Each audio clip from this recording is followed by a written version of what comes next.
What is up, guys? We're looking at something a bit different today. Basically, I want to go over a few things on the PBE right now and talk about what I think is going to be really strong next patch. If you end up liking this style of video where I talk about my predictions and the reasoning and stuff like that, then let me know and I'll do more of them for each PBE patch. Anyway, like it if you did, dislike it if you didn't, but let's jump right in. The biggest difference this PBE patch, like buff-wise, in my opinion, is to Malphite. These are the changes, by the way. For each of these, I'll chuck them up on screen for you guys to see. It might not seem like much, but Malphite has always kind of been held back by the fact that he could get burst by AP champions relatively easy with no MR growth stat at all, which is not common for a tank, by the way. Everyone scales with MR. He's already really good and would be great in this meta. He has like a targeted route to lock down carries or assassins, a surprising amount of damage, reduces AoE damage in a team fight, and has good sustain. This meta at the moment is in the middle of a shift, really. We're moving away from assassins and high damage in favor of like tanks that have some damage, who can absorb burst and then turn around and kill you. This is basically what Malphite does. He gets a lot of ages, builds full tank, and you won't die, but you'll be difficult to deal with. If you think about it, like Rammus, Scion, Nautilus, even Poppy are just stacking armor top lane and then coming into fights. We're basically at the stage where top is moving towards utility champions, and Malphite is one of the best for that role. I honestly think we'll be seeing him picked up again. He has the potential to beat these champions top lane and do a lot of work in team fights.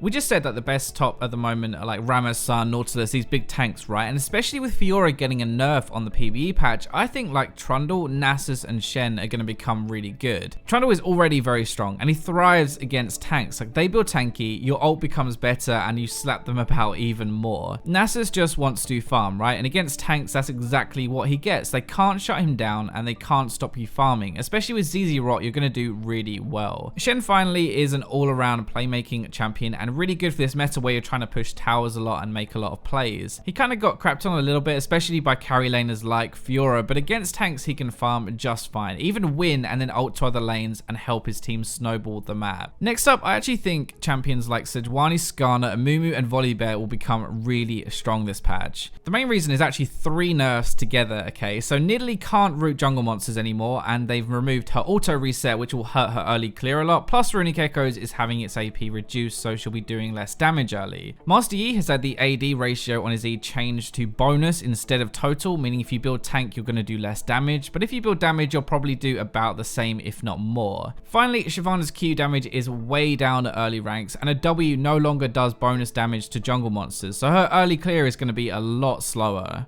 These 3 are almost the premier top tier of junglers right now, and all 3 are getting hit at the same time. Nidalee would pressure these junglers really hard and just simply do way more damage early, deny you farm and make your life really difficult. Yi would run rampant and just do too much damage. Even building tanky, these couldn't keep up and would just end up dying to his insane damage. Shyvana is kind of the same as Yi. She'd be semi-tanky and just do so much damage, clear so fast, and end up absorbing as much damage as you but killing things at the same time. With these 3 taken down a peg, it'll mean that your weaker early game is covered up more and you can survive, scale up a bit, and get your big ultimates, get your items that make you tanky. The funny thing is, I'm pretty sure these will be played more, but when they are, we'll see like Elise, Nocturne, Graves, Lee Sin come back in and just try to outgank and snowball the game while you're getting your levels. Now I also want to talk about Kalista, mainly because of her W change. I actually think she's going to be a fair bit weaker, which will open up picks like Vayne, Jinx, and maybe even Tristana again. These guys all get slapped around by lane bullies a ton, but Lucian isn't doing as well now, and Kalista isn't going to be as strong at short burst trading, which is what the problem was. When you combine the meta moving towards tanks like this Sejuani and Amumu and stuff like that, late game carries also tend to be the tank killers, and they become way better, so are worth the risk of losing a little bit early. Basically, her attack speed per level is down now. Her base attack speed is down as well, but she now gains bonus attack speed from her W when nearby her Oathsworn, the person you rammed your spear into. Her W passive is also way down, plus her ult range is lower. Now at first, I thought this attack speed was a big nerf, and it kind of is, but kind of isn't at the same time. The growth stat equates to about a 5% loss at level 18, which is not that big of a deal in my opinion. The base reduction and the new W mechanic though, where you get bonus attack speed speed when nearby makes more of the difference. So these are the numbers on screen. Now it might look a little bit confusing, but bear with me, we are going to go through them. This is what your attack speed will be. I did some testing on the PBE and on live servers. Bear in mind this is only to level 6, but it gives you an idea. Live is very similar to when you're near your support, but actually when you're near your support next patch, you'll have slightly more. You can see though, when you're alone, it's actually a fair amount lower. Also remember that because we're dealing with growth and percentages, in theory, the later the game goes, the bigger a difference you're going to see. Basically, her attack speed is going to be more in lane now when with her support, but if you're ever alone, especially later into the game, you'll be a lot weaker. In general terms, what does this mean? She'll be a lot easier to deal with. The basic attack speed is the same, but her W passive damage is halved at rank 1, and you used to max that last, so you'll be on the 5% for most of the game instead of 10%. So that wraps up my PBE predictions video, and I hope you guys enjoyed this format. It's something I haven't done before, but I think this is a really cool idea anyway. If you did like it, let me know. Leave a like, dislike it if you didn't, subscribe, but for now, I'll leave you with the robots.